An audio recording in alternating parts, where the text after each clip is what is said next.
exatamente. A gente, falando um pouquinho de câncer de pulmão, as estatísticas variam muito, mas com certeza a importância que se deve dar para o câncer de pulmão é entre fumantes e não fumantes. E as pessoas podem apresentar desde um simples emagrecimento, uma tosse ou sintomas de vias aéreas superiores, e geralmente ocorrem em pessoas de idade mais de 55 anos.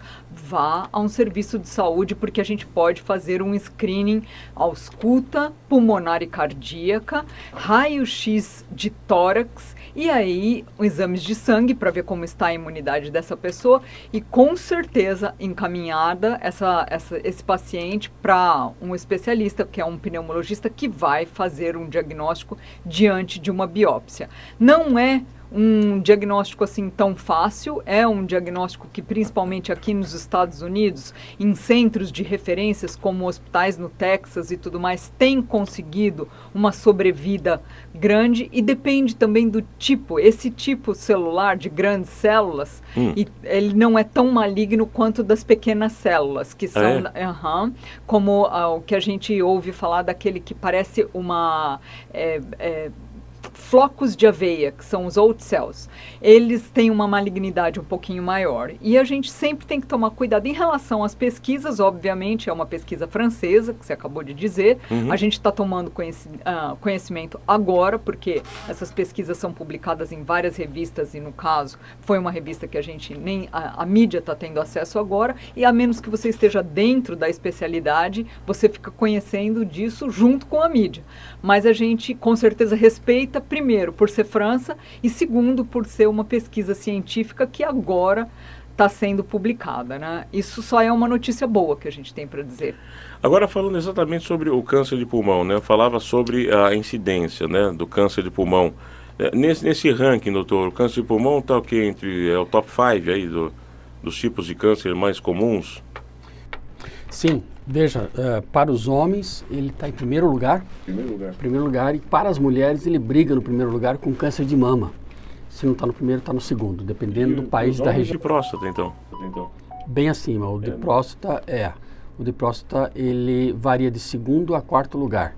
No Brasil está em segundo lugar, aqui nos Estados Unidos também, em alguns outros lugares em quarto lugar. Mas na escala, então, primeiro o câncer de pulmão e depois, logo em seguida, o câncer de próstata. Lembrando que... Provocando isso? Desculpa, eu cortei o doutor a falar. Lembrando que o câncer de próstata é 100% curável na fase precoce. Sim. Significa que se o pessoal está falecendo por câncer de próstata é porque não tem feito os exames periódicos. Né? Exatamente. Pode se classificar da mesma forma? Também tem essa...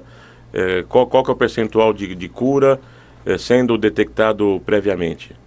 O câncer de pulmão tem uma tendência de ser mais difícil a sua cura, bem mais difícil. Agora, os estudos mais recentes têm feito com que as pessoas tenham uma sobrevida longa, né? Tanto é que aqui nos Estados Unidos a gente já tem a expressão, né, cancer survivor, o lung cancer survivor, o paciente que tem câncer de pulmão e está sobrevivendo, né? Então, e o que seria hoje uma sobrevida? O tratamento adequado. Né? Esse prazo de sobrevida, isso aumentou ao longo dos anos? Aumentou. Devido que o tratamento é mais eficaz? Exatamente. Hoje nós temos pacientes com 15 anos de sobrevida no câncer de pulmão, coisa que há 20 anos atrás era menos de um ano. Né? Então mudou muito. Interessante a quimioterapia e radioterapia, cirurgia ou não.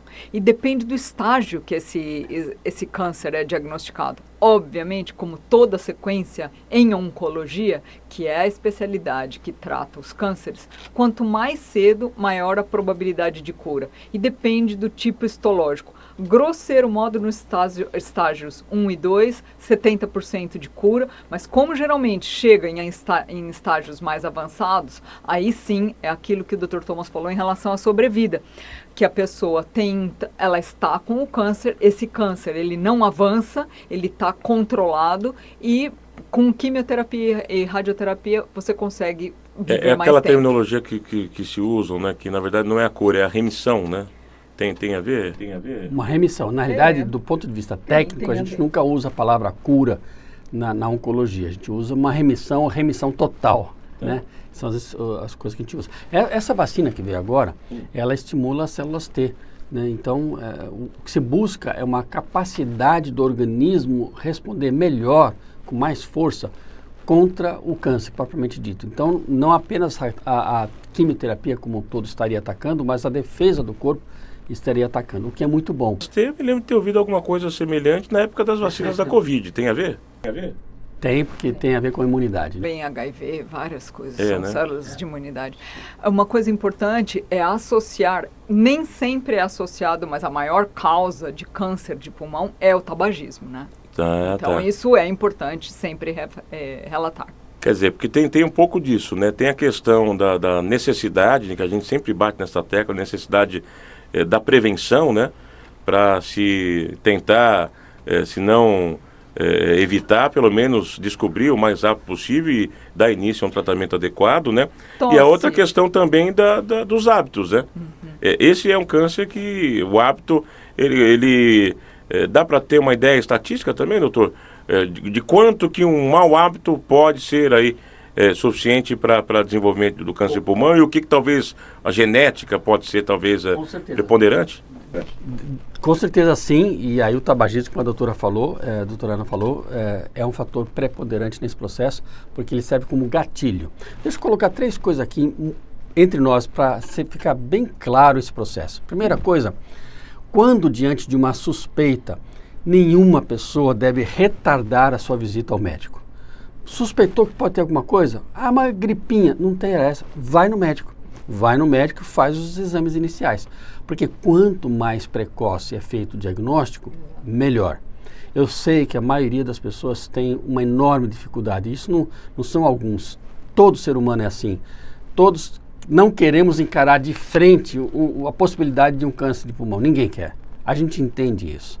Nenhum de nós quer, nem nós, né? Mas não é pelo fato de você não ir no médico que essa realidade deixa de acontecer.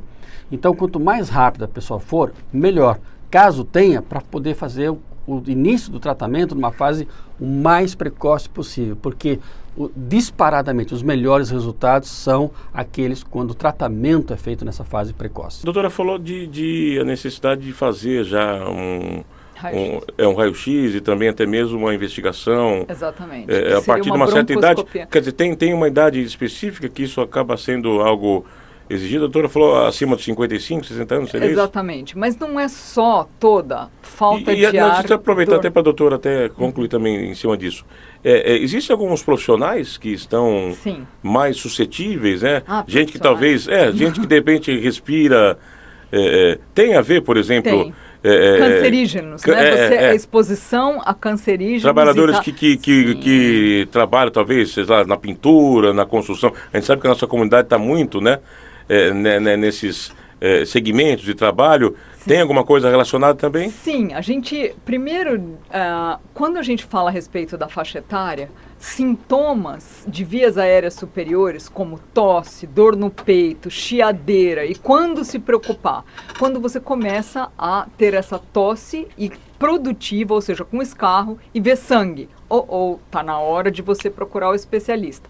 Ou melhor, antes até de chegar até você escarrar sangue, tem que procurar family practice, clínica da família ou qualquer lugar que você queira estar investigando, passando por um profissional que vai fazer uma ausculta pulmonar adequada, pegar detalhes de como está sendo essa secreção que o paciente está eliminando e fazendo um raio-x de tórax. Fazendo esse raio-x de tórax, você já tem ideias. Você entra com uma medicação sintomática. O que quer dizer? A gente já discutiu aqui a propensão de você ter uma infecção de vias aéreas inferiores, porque pulmão é inferior, superior é ouvido, olho, nariz e garganta. E brônquios, bronquíolos e pulmões, de uma maneira geral, alvéolos, isso daí é inferior. Tá, quando então tem essa sintomatologia toda por ter ou uma infecção ou então um processo que está se instalando, que pode ser o câncer, isso precisa de uma investigação posterior. Essa investigação posterior ainda é feita a nível de médico da família ou clínico geral. Qual seria a investigação? Primeiro, um raio-x de tórax. Esse raio-x de tórax veio sugestivo de alguma coisa que ainda não se tem um diagnóstico tão preciso. Tem que aprofundar a investigação. dá uma medicação, dá um tratamento, observa, retorna esse profissional. E isso a gente faz lá na Família Health Clinic. Você vai acompanhando aquilo que a gente chama de monitorar o paciente quando ele está apresentando algum sintoma. Esse sintoma persistiu, o paciente piorou, tem história de emagrecimento, os sintomas continuam, tal. O que faz? Você pode avançar, por exemplo, para uma tomografia ou uma ressonância magnética. Uma biópsia também pode ser ou não? A biópsia só é feita quando você encaminha para o especialista, que é o pneumologista, que quem faz é o médico da família e o clínico que chegou no máximo, ele realmente agora está suspeitando, fez exames de sangue, viu que a imunidade está um pouco comprometida, os sintomas não melhoraram e tudo mais, daí ele tem que encaminhar para o especialista, que a princípio é o pneumologista. Esse pneumologista pode e deve, se ele suspeitar de um processo de câncer, faz uma broncoscopia aspirativa ou com biópsia, que vai chegar lá, vai examinar como estão esses brônquios, bronquíolos, vai tirar um pedacinho, vai mandar para exame e daí a gente vai ter o resultado de que é. Agora, o câncer de pulmão, como outros, também pode ser classificado muitas vezes como uma doença meio silenciosa, meio traiçoeira? Ou logo de cara os sintomas já vão aparecer, quer dizer, se a pessoa deixou correr porque ela realmente acabou subestimando o potencial, talvez, da sua saúde. Sim, respondendo a isso, o câncer ele pode caminhar inicialmente de forma surda, depois a pessoa tende a ter manifestações tipo tosse seca, como a doutora falou. Lembrando que na grande maioria dos casos, Márcio, com raio-x e um bom exame laboratorial, você já tem uma suspeita muito avançada, caso tenha sido o câncer. Ou descarta também. O exame de imagem ele já é bastante... Pode ser bastante sugestivo. Bastante sugestivo. Uma segunda colocação que eu queria fazer, eu falei a primeira, né, que era ir para o médico. A segunda é assim, evitar certas coisas. Então a gente eu não estou careca porque eu estou com cabelo, mas a gente fala muito, né? Evitar certas coisas que são gatilhos para o câncer. E um deles, obviamente, é o cigarro. A nicotina é terrível, terrível. Tanto é que todos os maços são obrigados a virem com aquelas coisas. Lembrando que o charuto, por exemplo, é bem menos do que o cigarro. A nicotina é muito mais forte nesse sentido. Agora dos jovens, os cigarros elétricos, não se tem ainda, eletrônicos, né, que eles falam, né? Não se tem ainda um estudo aprofundado e adequado sobre isso. A tendência que se crê é que seja menos, né? Mas nada que você coloque fumaça para dentro do organismo é natural, né, doutor? Um outro exemplo de problemas são as pessoas, por exemplo, o camarada que trabalha assentando o piso. Aí você fala, o que tem assentando o piso? Qual é o problema? Bom, o camarada está lá cortando a cerâmica, cortando o porcelanato, cortando o mármore, cortando o granito, e fica aquele pozão no ambiente onde ele está trabalhando. Aquilo gera um problema terrível para o pulmão. Às vezes o paciente não morre de câncer, não. Ele morre de outro problema. É que aquele pozinho vai entrando e vai se grudando nas paredes dos alvéolos como se fosse um reboco. E chega uma hora, o paciente ele põe ar para dentro, mas não há uma troca de oxigênio do pulmão para o sangue. E uma terceira e última coisa é ter um entendimento também que hoje existem estudos bastante avançados na questão genética, ou seja, na análise do DNA, onde nós sabemos que para a pessoa desenvolver particularmente certos tipos de câncer, precisa-se ter uma sequência específica no DNA, exatamente. E é por isso que a gente vê que alguns pacientes que fumam feito uma chaminé não têm câncer de pulmão, ou seja, um baita de um gatilho, mas não tem. Aí se vai analisar geneticamente, ele não tem nenhuma sequência de câncer de pulmão. E uma outra pessoa que foi um fumante passivo, ou seja, ele próprio não fuma, mas ele mora com uma pessoa que fuma ou trabalha com uma pessoa que fuma e ele teve o câncer de pulmão. Por quê? Porque ele tem a sequência genética dentro de si. Portanto, são vários patamares a serem conhecidos. Obviamente que tudo isso se conhece e passa a se aprofundar na medida que a pessoa busca um médico para orientar. Só para encerrar, que eu sei que o nosso tempo já estourou, mas você perguntou se pintor e alguns agentes seriam mais propensos. A questão da inalação, né? Exatamente. Eu estava aqui dando uma pesquisada enquanto a gente estava conversando. Então, substâncias químicas como benzeno, tintas, agrotóxicos, pesticidas, solventes, e de baterias muitas vezes, né? Isso aí pode sim causar cânceres de uma maneira geral, principalmente anemia. Então, equipamentos de proteção individual, como máscara, e depois você chegar e cada tanto tempo que você fica exposto ao agente, sair um pouco e ficar 10 minutos inalando um ar que é mais refrigerado, que não seja aquela coisa, é sim recomendado, porque eles estão mais sujeitos a isso que o Dr. Thomas falou, que são agentes que são gatilhos. Lembrando dos pesticidas que aqui nos Estados Unidos a gente usa demais, né? O pessoal tem aquele jardim verdinho, bonito, então ele vai lá e fica com aquela fumacinha. Roundup, lembra, gente? Vamos evitar não dar nomes aqui, né? Vamos apagar isso aí, E me lembrando também dessa questão da inalação, né? Até para a gente fechar aqui, da questão agora, né, recentemente a gente teve, né, na verdade, as homenagens novamente, né, pelo passamento do 9/11, né? E eu me lembro que algumas pesquisas indicaram que muitas pessoas que ficaram ali submetidas, né, àquela poeira, acabaram desenvolvendo câncer de pulmão ao longo de 3, 4, 5 anos, né? Mas esse é um tema bom também para a gente... O que a gente pode aqui, né, para quem está nos ouvindo, dizer sempre use uma máscara para se proteger nesse momento. Então vai estar fazendo a aplicação de inseticida no jardim, puxa, que bom, bacana, está cuidando do jardim. Mas põe uma máscara, evite ficar inalando, obviamente que fique sempre a favor do vento, não é verdade? Então, que ao jogar o pesticida na grama, esse pesticida não volte para você, sim que continue se afastando de você, e assim por diante. Olha, nós chegamos ao final, nós tivemos aqui falando um pouquinho, né, sobre câncer de pulmão, sem dúvida alguma, uma notícia que acaba também, né, sendo destacada, essa vacina, né, que ainda segue como algo experimental, como estudo, mas apresentando aí já alguns resultados promissores. Quero agradecer demais, Dr. Thomas, doutora Ana.